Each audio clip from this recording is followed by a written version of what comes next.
अस्सलाम वालेकुम dear students. आज हम लोग chemistry first year new syllabus के according chapter number 2 atomic structure का एक important short question effect of electric field on fundamental particles इसे स्टडी करने जा रहे हैं। टॉपिक के टाइटल में इलेक्ट्रिक फील्ड और फंडामेंटल पार्टिकल्स, इनको पहले सीख लें डियर स्टूडेंट्स।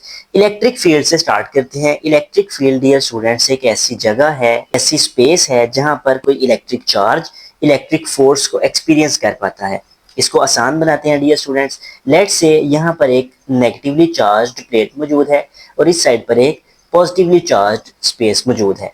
अब आप लोग जानते हैं कि ये एक चार्ज्ड रीजन हो गया, इनके दरमियान यहाँ पर इलेक्ट्रिक लाइंस ऑफ फोर्स या इलेक्ट्रिक फील्ड लाइंस ये प्रेजेंट होती हैं डियर स्टूडेंट्स। पॉजिटिव से नेगेटिव की तरफ यहाँ पर इलेक्ट्रिक फील्ड लाइंस मौजूद होती हैं। ये सारा कुछ आप फिजिक्स में स्टडी करते हैं।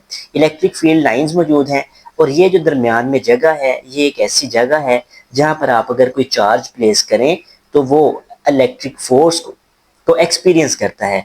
अब इसके ऊपर चूंकि पॉजिटिव चार्ज है और ये नेगेटिव प्लेट है तो ये ऑब्वियसली इस तरफ को मूव करेगा। अगर आप यहाँ पर कोई नेगेटिव चार्ज प्लेस करें तो वो पॉजिटिव की तरफ मूव करेगा। तो ऐसी जगह, ऐसा रीजन जहां पर कोई चार्ज इलेक्ट्रिक फोर्स को एक्सपीरियंस करे, इलेक्ट्रिक पुल और इलेक्ट्रिक पुश को एक्सपीरियंस करे, उस जगह को इलेक्ट्रिक फील्ड कहते हैं। तो ये सारी की सारी इलेक्ट्रिक फील्ड होगी। इसकी डेफिनेशन देख लें। The region in which an electric charge experiences electric force of attraction और रिपल्शन, जहां पर एक चार्ज के ऊपर अट्रैक्शन या रिपल्शन की फोर्स लगेगी, उस जगह को, उस इलाके को इलेक्ट्रिक फील्ड का नाम देंगे। अब आज के टॉपिक में हमने क्या करना है जी कि एक इलेक्ट्रिक फील्ड ड्रॉ करेंगे और तीन फंडामेंटल पार्टिकल्स जो हैं, प्रोटॉन, न्यूट्रॉन और इलेक्ट्रॉन, सब एटॉमिक पार्टिकल्स को इस इलेक्ट्रिक फील्ड में से गुजारेंगे और देखेंगे कि ये आया कि ये सीधे मूव करते हैं या ये डिफ्लेक्ट होते हैं। इस टॉपिक का मकसद हमने ये देखना है कि इनके ऊपर चार्ज कौन कौन सा है और वो चार्ज किस तरह से पता चलेगा कि जिस चार्ज की तरफ ये अट्रैक्ट होंगे तो उससे ऑपोजिट चार्ज इनके ऊपर होगा। अब ये देखें डियर स्टूडेंट, यहाँ पर एक बीम हम स्टडी करते हैं। एक पार्टिकल्स की बीम है जिसमें प्रोटॉन, न्यूट्रॉन और इलेक्ट्रॉन्स मौजूद हैं। अब इन तीनों को यहाँ सेम स्पीड से हमने इस इलेक्ट्रिक फील्ड के अंदर दाखिल करवा दिया। ऊपर नेगेटिव चार्ज प्लेट है, नीचे पॉजिटिवली चार्ज प्लेट है। प्रोटॉन्स को इस इलेक्ट्रिक फील्ड में हमने एंटर करवाया तो हमने आहिस्ता आहिस्ता क्या ऑब्जर्व किया कि प्रोटॉन ऊपर नेगेटिवली चार्ज प्लेट की तरफ अट्रैक्ट हो रहे हैं, आहिस्ता आहिस्ता ये डिफ्लेक्ट हो रहे हैं नेगेटिव चार्ज प्लेट की तरफ और बिलाखिर ये यहाँ पर आकर डिफ्लेक्ट हो गए प्रोटॉन। अब चूंकि ये डिफ्लेक्ट हो गए तो इनके ऊपर चार्ज था पॉजिटिव, ऊपर प्लेट थी नेगेटिव। और हमेशा आप लोग जानते हैं कि जो ऑपोजिट चार्जेस होते हैं वो एक दूसरे को अट्रैक्ट करते हैं। तो चूंकि ये पार्टिकल्स नेगेटिवली चार्ज प्लेट की तरफ अट्रैक्ट हुए तो इससे हमें पता चल गया कि प्रोटॉन्स के ऊपर जो चार्ज होगा वो पॉजिटिव चार्ज होगा। न्यूट्रॉन्स की बात कर लें, इनको इलेक्ट्रिक फील्ड में एंटर करवाया। इनको जब एंटर करवाया तो ये ना नेगेटिव प्लेट की तरफ अट्रैक्ट हुए और ना पॉजिटिव की तरफ, ये सीधे ही एक स्ट्रेट लाइन में मूव करते रहे। तो हम लोगों ने देखा कि अगर कोई ऐसा पार्टिकल जो ना नेगेटिव की तरफ जाए ना पॉजिटिव की तरफ तो उसके ऊपर चार्ज क्या होगा, कोई चार्ज नहीं होगा, वो इलेक्ट्रिकली न्यूट्रल होगा डियर स्टूडेंट्स। बात कर ली जाए इलेक्ट्रॉन की। इलेक्ट्रॉन को जब इलेक्ट्रिक फील्ड में दाखिल करवाया तो आहिस्ता आहिस्ता क्या देखा जी हमने कि इलेक्ट्रॉन ये पॉजिटिव प्लेट की तरफ डिफ्लेक्ट हुआ। अब ऐसे पार्टिकल्स जो कि पॉजिटिव प्लेट की तरफ अट्रैक्ट होंगे तो जाहिर सी बात है कि उनके ऊपर अपना चार्ज नेगेटिव होना चाहिए। तो इलेक्ट्रॉन का नेगेटिव चार्ज यहाँ से हमें देखने को मिल गया डियर स्टूडेंट्स। अब एक एटम के अंदर फंडामेंटल पार्टिकल्स तीन हो गए, प्रोटॉन, न्यूट्रॉन और इलेक्ट्रॉन। उनके ऊपर चार्ज पॉजिटिव, जीरो और नेगेटिव होगा डियर स्टूडेंट्स। अब ये जो सारा प्रोसेस हमने देखा इसको मैंने यहाँ पर लिख दिया है। न्यूट्रॉन्स अंडरगो नो डिफ्लेक्शन, आप लोग देख रहे हैं सीधा सीधा मूव कर रहे हैं। प्रोटॉन्स डिफ्लेक्टेड अपवर्ड्स, या अगर आप ज्यादा प्रिसाइजली कहना चाहें they are deflected towards negative plate. Electrons deflected downwards और टुवर्ड्स द पॉजिटिव प्लेट। तो इन तीनों का बिहेवियर आप लोगों ने स्टडी कर लिया डियर स्टूडेंट्स। ये थे कुछ इंपॉर्टेंट एमसीक्यूज और शॉर्ट क्वेश्चन। अब दो इंपॉर्टेंट एमसीक्यूज और हैं डियर स्टूडेंट्स। अगर आपसे पूछ लिया जाए कि प्रोटॉन, न्यूट्रॉन और इलेक्ट्रॉन इन सब में से सबसे ज्यादा डिफ्लेक्शन कौन शो करता है तो आप लोग उसका आंसर मार्क करेंगे इलेक्ट्रॉन्स हैं जो सबसे ज्यादा डिफ्लेक्ट होते हैं। इसकी रीजन क्या होगी डियर स्टूडेंट्स? प्रोटॉन और इलेक्ट्रॉन का अगर कंपैरिजन किया जाए तो इलेक्ट्रॉन प्रोटॉन की निस्बत 1836 गुना लाइटर है डियर स्टूडेंट्स, इसका वजन कम है, इसका वेट कम है, इसका मैस कम है, तो इलेक्ट्रिक फील्ड में ये ज्यादा डिफ्लेक्ट हो जाता है, ज्यादा आसानी से ये डिफ्लेक्ट होता है। और क्योंकि इसका मैस लाइटर है, इसका वजन कम है, तो ये ज्यादा डिफ्लेक्शन शो करता है डियर स्टूडेंट्स। एमसीक्यूज क्या बनेगा जी, इलेक्ट्रॉन्स अंडरगो मोर डिफ्लेक्शन देन प्रोटॉन्स, प्रोटॉन्स की निस्बत इनकी डिफ्लेक्शन ज्यादा होती है। एक एमसीक्यूज। दूसरा MCQs, electrons are lighter than protons 1836 times. आपसे एमसीक्यूज पूछ लिया जाए, electrons are lighter than, are how many times lighter than proton, 1836 times. या इस तरह से पूछ लिया जाए, इलेक्ट्रॉन्स आर लाइटर देन, आगे fill in the blank, protons, neutrons, आगे और जो सब एटॉमिक पार्टिकल्स होते हैं वो दे दिए जाएं, तो आप लोग उनमें से मार्क करेंगे जी प्रोटॉन्स। तो दो तीन तरह से ये एमसीक्यूज आपसे पूछे जा सकते हैं। अब एक इंपॉर्टेंट पॉइंट की तरफ मूव करते हैं जी, अमाउंट ऑफ डेविएशन। डेविएशन का मतलब अपनी असल राह से भटकना या मुनहरिफ होना, या आप कह लें कि मुड़ जाना। तो आप लोगों ने देखा कि वो तीन जो हमने पार्टिकल स्टडी किए थे वो किस तरह से अपनी राह से चेंज हो गए थे, डिफ्लेक्ट हो गए थे डियर स्टूडेंट्स। तो अमाउंट ऑफ डेविएशन की कितनी डेविएशन होगी ये डिस्कस करेंगे आप लोग। फर्स्ट ऑफ ऑल आप देखेंगे जी एंगल ऑफ डिफ्लेक्शन।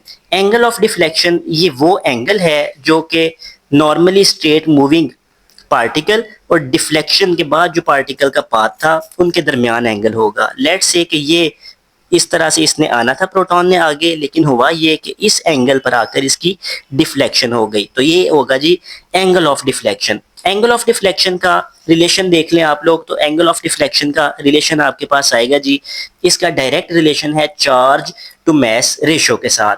तो एंगल ऑफ डिफ्लेक्शन बढ़ेगा जब चार्ज टू मैस रेशो बढ़ेगी। Radius of deflection.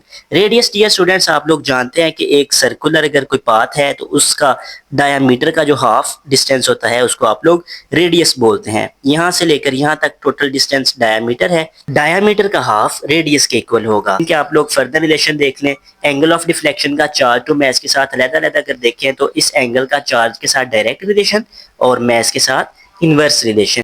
ये सारे points entry test point of view से काफी इंपॉर्टेंट है। इसी तरह रेडियस का मैस के साथ डायरेक्ट रिलेशन और चार्ज के साथ इनवर्स रिलेशन है डियर स्टूडेंट्स।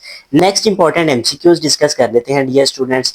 सब एटॉमिक पार्टिकल्स जो हैं प्रोटॉन, न्यूट्रॉन और इलेक्ट्रॉन, इनके चार्ज को देखेंगे, फिर इनके रिलेटिव चार्ज, मैस और मैस इन किलोग्राम और mass in atomic mass unit, इन सब को देखेंगे डियर स्टूडेंट्स। तो सब में तीन तीन प्रॉपर्टीज हैं, तो ओवरऑल ये आपके पास 12 एमसीक्यूज इसमें से बन सकते हैं डियर स्टूडेंट्स। बड़ी तवज्जो से देखें, प्रोटॉन जो है इसका चार्ज 1 कूलम के इक्वल है, और 1 कूलम चार्ज जो है 1.6022 इंटू 10 रेज़ टू पावर -19 के इक्वल है डियर स्टूडेंट्स। तो एक प्रोटॉन का चार्ज ये इतना है, 1 कूलम के बराबर है।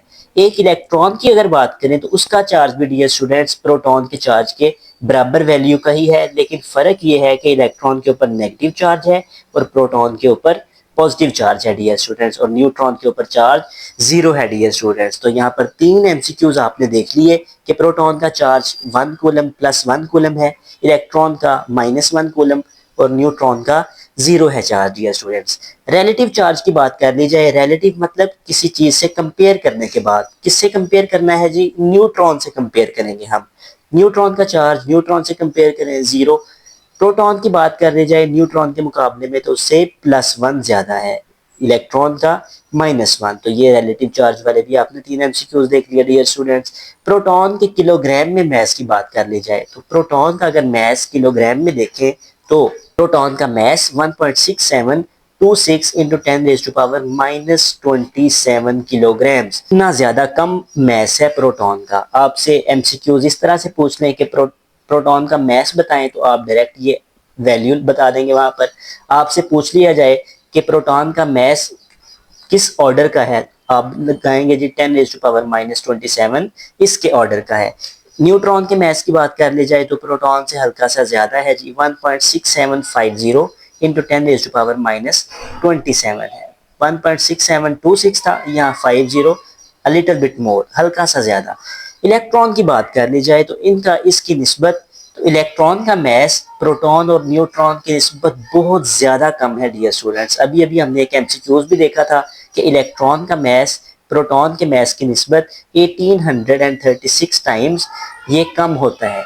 मतलब इलेक्ट्रॉन इतना हल्का है। और प्रोटॉन की बात कर ली जाए इलेक्ट्रॉन से कंपेयर करके, तो आप कहते हैं कि प्रोटॉन इतना वजनी है। डियर स्टूडेंट्स, दोनों तरह से बात कर सकते हैं आप। तो इलेक्ट्रॉन का मैस आ गया जी 9.1095 इंटू 10⁻⁻31। अलहदा से एमसीक्यूज आ गया आपके पास कि इलेक्ट्रॉन का मैस किस ऑर्डर का है, तो आप बताएंगे जी 10⁻31 किलोग्राम के ऑर्डर का है। डियर स्टूडेंट्स, 9 एमसीक्यूज यहाँ तक हो गए। 10 और 11 ये आपके पास 2 एमसीक्यूज मजीद आ गए। डियर स्टूडेंट्स, अब प्रोटॉन के मैस की बात कर ली जाए एटॉमिक मैस यूनिट के हवाले से, तो प्रोटॉन का मैस 1.0073 AMU के बराबर है। न्यूट्रॉन का उससे हल्का सा ज्यादा है, 1.0087 AMU। इलेक्ट्रॉन का बहुत ज्यादा लाइटर मैस है, 5.48 इंटू 10⁻⁻4। ऑलमोस्ट 14 एमसीक्यूज यहाँ से आप लोगों ने देख लिए, तो 2-3 एमसीक्यूज यहाँ पर मौजूद हैं डियर स्टूडेंट्स। और इससे पहले भी जो मैंने आपको बातें बताई ये सारी की सारी एमसीक्यूज हैं डियर स्टूडेंट्स। इसमें से important short question electric field क्या होता है और सब एटॉमिक पार्टिकल्स का इलेक्ट्रिक फील्ड में बिहेवियर क्या है, ये शॉर्ट क्वेश्चन, और बाकी सारे के सारे एमसीक्यूज। तो आज का लेक्चर काफी इंपॉर्टेंट था एमसीक्यूज के पॉइंट ऑफ व्यू से। आई होप सो कि आपको सारे पॉइंट्स क्लियर हो गए होंगे। अगर आपका कोई क्वेश्चन है तो आप लोग कमेंट सेक्शन में पूछ सकते हैं।